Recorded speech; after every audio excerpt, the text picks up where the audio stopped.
Hello students, आज हम पढ़ेंगे प्रावस्थाओं में संतुलन यानी इक्विलिब्रियम बिटवीन फेजेस। आज का हमारा टॉपिक क्या है? प्रावस्थाओं में संतुलन, इक्विलिब्रियम बिटवीन फेजेस। ये यूनिट फर्स्ट का टॉपिक है। थर्मोडायनामिक्स पेपर है फिजिक्स का, उसकी यूनिट फर्स्ट का टॉपिक है। तो सबसे पहले हम इसे पढ़ते हैं। पदार्थ का विभिन्न रूपों में अस्तित्व पदार्थ की प्रावस्थाएं कहलाता है। पदार्थ का विभिन्न रूपों में अस्तित्व यानी जो मैटर है वो कौन कौन से टाइप या कौन कौन से फॉर्म में एग्जिस्ट कर सकता है, वो उसकी प्रावस्थाएं यानी फेजेस कहलाता है। सामान्यतः हम देखते हैं कि अधिकांश जो पदार्थ हैं वो थ्री फेजेस में पाए जाते हैं: सॉलिड, लिक्विड एंड गैस। सामान्यतः अधिकांश पदार्थ कौन कौन सी फॉर्म में पाए जाते हैं? ठोस, द्रव एवं गैस में। पदार्थ की विशेष प्रावस्था उसके ताप एवं दाब पर निर्भर करती है। पदार्थ की जो कोई भी फेज है या प्रावस्था है वो उसके ताप, टेम्परेचर T एवं दाब P उस पर निर्भर करती है। प्रत्येक पदार्थ के लिए ताप T एवं दाब P का एक निश्चित परास होता है जिस पर पदार्थ एक प्रावस्था में या उसकी दो प्रावस्थाएं संतुलन यानी साम्यावस्था में रह सकती है। तो होता क्या है कि कोई भी जो पदार्थ होता है उसके लिए ताप एवं दाब की एक निश्चित रेंज होती है जिसपे वो पदार्थ या तो उसकी जो एक फेज है उसमें रह सकता है या फिर उसकी कोई दो प्रावस्था हैं वो साम्यावस्था में रह सकती हैं। अब हम विभिन्न प्रावस्थाओं के मध्य हमने देखा प्रावस्थाओं में संतुलन। हमारे टॉपिक का नाम क्या है? प्रावस्थाओं में संतुलन यानी इक्विलिब्रियम बिटवीन फेजेस। तो विभिन्न प्रावस्थाओं के मध्य साम्यावस्था प्रतिबंध ज्ञात करने के लिए हम निकाय में उपस्थित एक ही पदार्थ है उसकी दो प्रावस्थाएं, एक प्रावस्था 1 एवं प्रावस्था 2 पर डिस्कस करते हैं जो कि साम्यावस्था में है। ठीक है, ये जो सेंटेंस है उसका कहने का मतलब था हमारे पास एक निकाय A है और दूसरा निकाय है A डैश। दूसरा निकाय हमारे पास क्या है? ऊष्मा भंडार निकाय A डैश जिसका ताप है T डैश और माध्य दाब है P डैश। अब जो निकाय A में है एक पदार्थ है उसकी दो फेजेस साम्यावस्था में है, प्रावस्था 1 और प्रावस्था 2। ये निकाय A है, ये निकाय A डैश है। ये पिस्टन से यहाँ बंद है, ये पिस्टन है यहाँ पर। अब हम साम्यावस्था प्रतिबंध ज्ञात करने के लिए मानते हैं कि निकाय की दो प्रावस्थाएं साम्यावस्था में है यानी प्रावस्था 1 और प्रावस्था 2 ये जो है साम्यावस्था है तथा यह निकाय ताप T डैश एवं दाब P डैश पर ऊष्मा भंडार निकाय A डैश के साथ में इसके साथ में संपर्क में है और साम्यावस्था में है। क्या माना हमने? ये जो निकाय है एक, उसमें जो कोई भी पदार्थ है उसकी प्रावस्था 1 और प्रावस्था 2 ये जो है साम्यावस्था में है और ये जो निकाय है पूरा A वो ताप T डैश एवं माध्य दाब P डैश पर ऊष्मा भंडार निकाय A डैश के साथ संपर्क में है और इसके साथ में साम्यावस्था में है।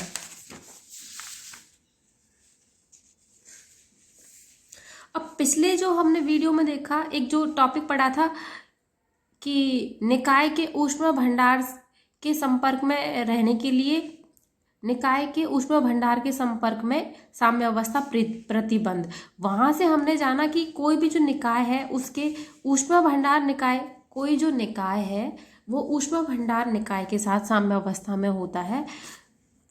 तो उस निकाय के साम्यावस्था में होने के लिए उस निकाय का गिब्स ऊर्जा फलन G का मान न्यूनतम होना आवश्यक होता है। और गिब्स ऊर्जा फलन को हमने किस तरह से डिफाइन किया था? वहां पे G equals to E minus T dash S plus P dash V। और ये क्या होना चाहिए?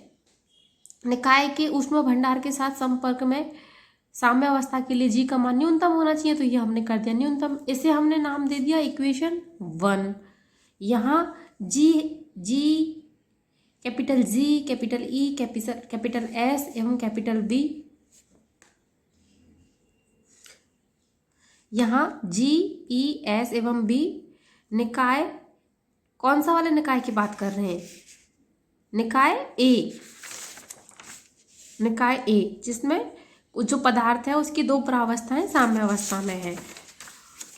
उसके लिए क्रमशः गिब्स ऊर्जा फलन, माध्य आंतरिक ऊर्जा, एंट्रोपी एवं आयतन है। जो बिना डैश वाले नोटेशन है वो निकाय ए के लिए है, और डैश वाले जो डैश से हमने जिनको दर्शाया है वो निकाय ए डैश यानी ऊष्मा भंडार के लिए है। अब यहाँ तक लिख दिया हमने। अब गिब्स ऊर्जा फलन जी, माध्य आंतरिक ऊर्जा ई, एंट्रोपी एस और आयतन बी, इनको हम लिख सकते हैं G1 plus G2। G1 plus G2 क्यों लिखा? ये जो निकाय जी, ई, एस एंड बी किसके लिए? निकाय ए के लिए। और निकाय ए में एक पदार्थ है जिसकी दो प्रावस्थाएं हैं, तो दो प्रावस्थाओं के लिए हमने लिख दिया G1 प्लस प्रावस्था 1 के लिए G1 प्लस प्रावस्था 2 के लिए G2। ऐसे ही E बराबर E1 प्लस E2, ऐसे ही S बराबर S1 प्लस S2। ऐसे आयतन को हमने कह दिया कि आयतन किसके इक्वल होगा? V1 plus V2। यहाँ S क्या है? एंट्रोपी, B है वॉल्यूम, E है माध्य आंतरिक ऊर्जा इंटरनल एनर्जी, और G है गिब्स मुक्त ऊर्जा फलन। इसको, ये जो चार इक्वेशन है इनको हमने नाम दे दिया इक्वेशन 2। इक्वेशन 2 के बाद में यदि प्रावस्था 1 एवं प्रावस्था 2 में पदार्थ के अणुओं की संख्या वो हमने क्या मान ली? N1 एवं N2, तथा गिब्स फलन प्रति अणु उसको मान लिया G1 एवं G2, स्मॉल G1 एवं स्मॉल G2 हो तो गिब्स प्रावस्था 1 के लिए गिब्स मुक्त ऊर्जा फलन को किस तरह से लिख सकते हैं हम? G1 इक्वल्स टू N1 क्या है? पदार्थ के अणुओं की संख्या मल्टीप्लाई इंटू N1 इसके अणुओं की संख्या है, और जो अणुओं की संख्या को गिब्स फलन प्रति अणु से मल्टीप्लिकेशन कर देंगे तो हमें क्या मिल जाएगा? गिब्स मुक्त ऊर्जा फलन। किसके लिए? प्रावस्था 1 के लिए। प्रावस्था 1 के लिए लिख दिया हमने G1 बराबर N1 G1। ऐसे ही प्रावस्था 2 के लिए लिख दिया G2 बराबर N2 G2। अब G क्या है? G1 प्लस G2, तो G बराबर क्या, कैपिटल G को कैसे लिख दिया हमने? G बराबर, इधर से G1 की वैल्यू रख दी और यहाँ से G2 की वैल्यू पुट कर दी। इसको हमने नाम दे दिया इक्वेशन 3। अब गिब्स फलन G1, छोटे वाले जो गिब्स फलन प्रति अणु है G1 एवं G2 ताप T एवं दाब P पर निर्भर करते हैं, परंतु अणुओं की संख्या N1 एवं N2 पर नहीं। होता क्या है कि गिब्स फलन प्रति अणु G1, स्मॉल G1 एवं G2 ताप और दाब पर तो निर्भर करते हैं, लेकिन जो प्रावस्था 1 में जो अणुओं की संख्या है, प्रावस्था 1 एवं प्रावस्था 2 में जो अणुओं की संख्या है जो कि है N1 एवं N2, उस पर निर्भर नहीं करते। अब इस पर निर्भर नहीं करते। अब हमने कहा कि साम्य अवस्था में दोनों, यदि साम्य अवस्था में दोनों प्रावस्थाओं का सह अस्तित्व हो तो G क्या होना चाहिए? हमने यही तो कहा कि साम्य अवस्था में दोनों प्रावस्था का एक साथ एग्जिस्ट कर रही हैं, तो G, कैपिटल G है गिब्स फलन प्रति, गिब्स मुक्त ऊर्जा फलन है, वो क्या होना चाहिए? न्यूनतम, यानी डेल G इक्वल्स टू 0। अब यहाँ से डेल G कर दिया हमने, डेल G, डेल लगा दिया तो डेल G बराबर 0, डेल ऑफ G की वैल्यू पुट कर दी N1 G1 plus N2 G2।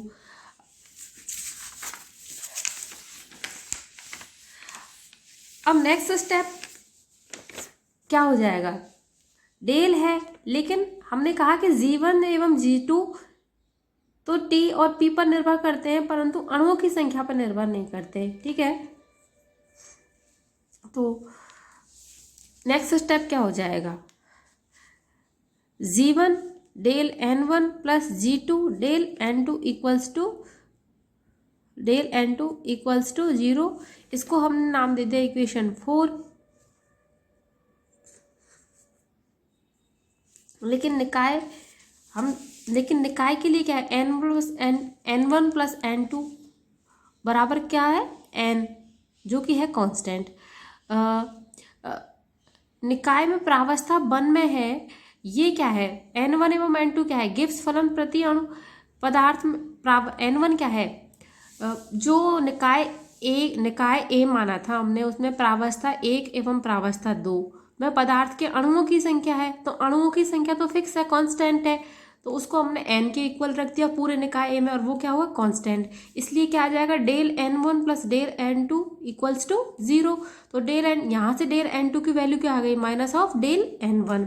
अब डेल n2 की वैल्यू हमने इस किस में पुट कर दी, इक्वेशन 4 में। तो समीकरण 4 से क्या आ गया, डेल n1, अब डेल n2 की वैल्यू पुट कर दी तो यहाँ क्या आ गया माइनस ऑफ g2, और n2 की जगह माइनस डेल n1, ये किसके बराबर हो गया 0 के। यहाँ से हमने n1 डेल n1 कॉमन ले लिया तो क्या मिल गया अपन को g1 माइनस g2, ये हो जाएगा बराबर 0। अब इस इक्वेशन से हम क्या लिख सकते हैं, g1 minus g2 equals to 0। फिर इस इक्वेशन से क्या लिख सकते हैं, फिर हम g1 बराबर, यहाँ से हमको मिल गया g1 बराबर g2, इसको हमने नाम दे दिया इक्वेशन 5। समीकरण 5 से स्पष्ट है कि साम्यावस्था में दोनों प्रावस्थाओं के सह अस्तित्व के लिए आवश्यक शर्त है कि दोनों प्रावस्थाओं में गिब्स फलन प्रति अणु जो कि है g का मान बराबर होना चाहिए, जिससे अणु के एक प्रावस्था से दूसरी प्रावस्था में स्थानांतरण के कारण g का मान अपरिवर्तित या फिर न्यूनतम रहे। ठीक है, तो साम्यावस्था में दोनों प्रावस्थाओं के संतुलन के लिए क्या होना चाहिए कि जो दोनों प्रावस्था है उसमें गिब्स फलन प्रति अणु स्मॉल g उनका मान बराबर होना चाहिए। अब हम प्रावस्था संतुलन वक्र उसको बनाते हैं। प्रावस्था संतुलन वक्र किसे कहा गया है, दाब P और ताप T में हमने एक कर्व या एक प्लॉट किया, उसमें ये है ये प्रावस्था संतुलन वक्र है, ये प्रावस्था संतुलन वक्र है, इसमें हमने ABCD 4 पॉइंट माने। ये इधर प्रावस्था 1 है, इधर प्रावस्था 2 है। प्रावस्था 1 कब एग्जिस्ट करेगी, जब G1 जो प्रावस्था 1 में गिब्स फलन प्रति अणु है उनकी संख्या G2 से कम होगी। और प्रावस्था 2 में क्या होगा, प्रावस्था 2 में गिब्स फलन प्रति अणु प्रावस्था 1 के लिए ग्रेटर देन किसके होने चाहिए, G2 के। ठीक है, और ये जो प्रावस्था संतुलन वक्र है उसके ईच पॉइंट पे, मतलब उसका इस जो कर्व है, इस जो कर्व है इसका हम कोई सा भी पॉइंट ले लें, उस कर्व के ईच पॉइंट पे क्या होगा G1 इक्वल्स टू G2। तो ये क्या है प्रावस्था संतुलन वक्र। प्रावस्था संतुलन वक्र जो सेक्शन ए में हाफ नंबर का क्वेश्चन आता है उसमें प्रावस्था संतुलन वक्र के बारे में पूछा जा सकता है कि प्रावस्था संतुलन वक्र को क्या होता है। तो प्रावस्था संतुलन वक्र क्या होता है, दाब P और T में एक कर्व होता है, दाब P और दाब T के मध्य एक कर्व होता है जो कि प्रावस्थाओं की जो प्रावस्था को दर्शाता है। तो उसमें आप ये फिगर बना सकते हैं, और P और T के बीच एक कर्व रेखा वक्र या फिर जो बोलते हैं एक डायग्राम प्लॉट होता है, फेज इक्विलिब्रियम कर्व। अब नेक्स्ट हम क्या लिखेंगे कि हम जानते हैं,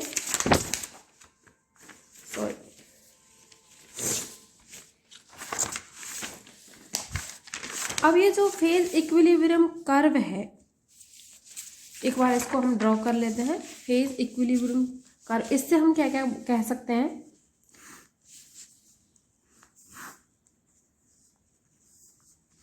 P इधर T, ये पॉइंट A, ये पॉइंट B, ये पॉइंट C और ये D।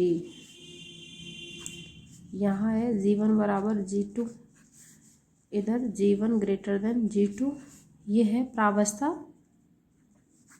2, ये है G1 लेस देन G2 जो कि प्रावस्था 1। अब प्रावस्था संतुलन वक्र, प्रावस्था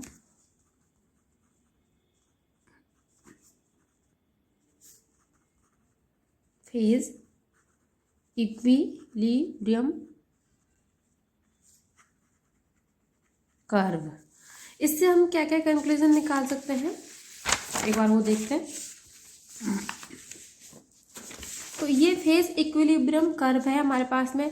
तो किसी पदार्थ के लिए अब प्रावस्था संतुलन वक्र को कैसे डिफाइन करेंगे। किसी पदार्थ के लिए ताप T एवं दाब P के मध्य आलेख खींचा जाए जब गिब्स फलन प्रति अणु समान रहे। हम किस तरह से डिफाइन करेंगे इसको। किसी पदार्थ के लिए ताप T एवं दाब P के मध्य एक आलेख खींचा जाए जबकि गिब्स फलन प्रति अणु समान रहे, यानी G1 बराबर G2। तो यह आलेख क्या कहलाता है, प्रावस्था संतुलन वक्र, यानी फेज इक्विलिब्रियम कर्व कहलाता है। अब ये जो फेज इक्विलिब्रियम कर्व है, इसकी क्या विशेषता होती है कि इस प्रावस्था संतुलन वक्र की यह विशेषता होती है कि इस वक्र के ये जो कर्व है, इसके प्रत्येक बिंदु पर दोनों प्रावस्थाएं संतुलित होती हैं। यानी ये जो कर्व है, इसके जो कर्व के हर पॉइंट पर दोनों जो प्रावस्था है, प्रावस्था 1 एवं प्रावस्था 2, ये संतुलित यानी सह अस्तित्व में होती हैं। क्योंकि समीकरण 1 के अनुसार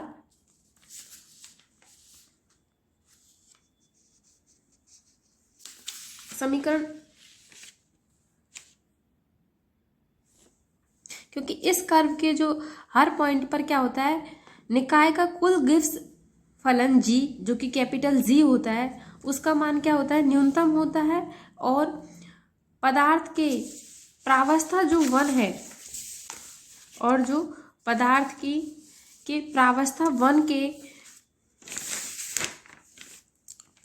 1 के N1 अणु, पदार्थ के जो प्रावस्था 2 है उसके शेष अणु यानी N2 अणुओं के साथ सह अस्तित्व में रह सकते हैं। इसी प्रकार प्रावस्था क्षेत्र 1 कौन सा है, प्रावस्था क्षेत्र 1, इसमें पदार्थ का ताप एवं दाब इस प्रकार होते हैं कि G1 लेस देन G2 होता है प्रावस्था 1 में। और इस स्थिति में कैपिटल जो G है उसका मान न्यूनतम कब होगा, जबकि जो निकाय A है उसमें जो पदार्थ है उसका जो संपूर्ण द्रव्यमान है प्रावस्था 1 में रूपांतरित हो जाए।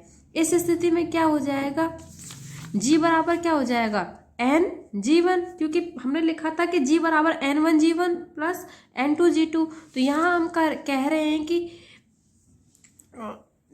G का मान न्यूनतम कब होगा, जबकि प्रावस्था 1 का पूरा द्रव्यमान, पदार्थ का जो पूरा द्रव्यमान है वो प्रावस्था 1 में रूपांतरित हो जाए। मतलब N1 N2 मतलब G जो G2 है वो G1 में कन्वर्ट हो जाएंगे। तो G बराबर हो जाएगा N/G1 तथा प्रावस्था 1 स्थायी होगी। इसी प्रकार प्रावस्था क्षेत्र 2 कौन सा है, इधर वाला, इसमें G1 ग्रेटर देन होता है G2 के। तो प्रावस्था क्षेत्र 2 में पदार्थ का ताप एवं दाब इस तरह से होते हैं कि G1 greater than G2।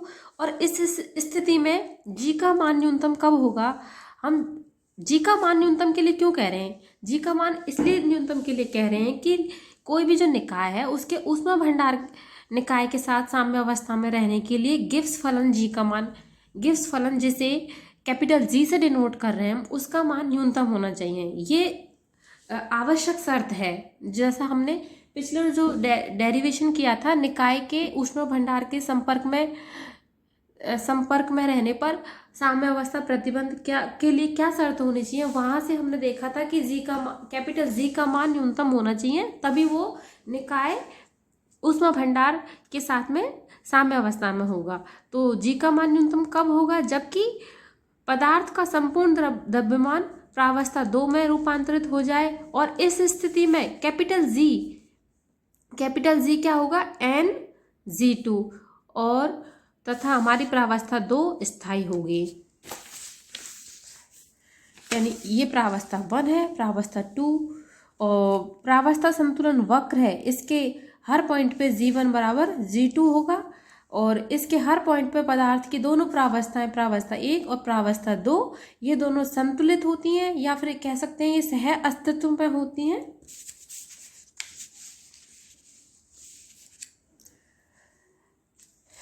Hopefully प्रावस्था संतुलन वक्र को मैं आपको समझा पाई होंगी। एक बार फिर से बता देती हूँ। P एवं T में एक आलेख खींचा जाए जबकि G1 और G2 बराबर हों, जबकि उसके गिब्स फलन प्रति अणु समान रहें, तो यह प्रावस्था संतुलन वक्र, यह जो आलेख है वो प्रावस्था संतुलन वक्र कहलाता है। Thank you.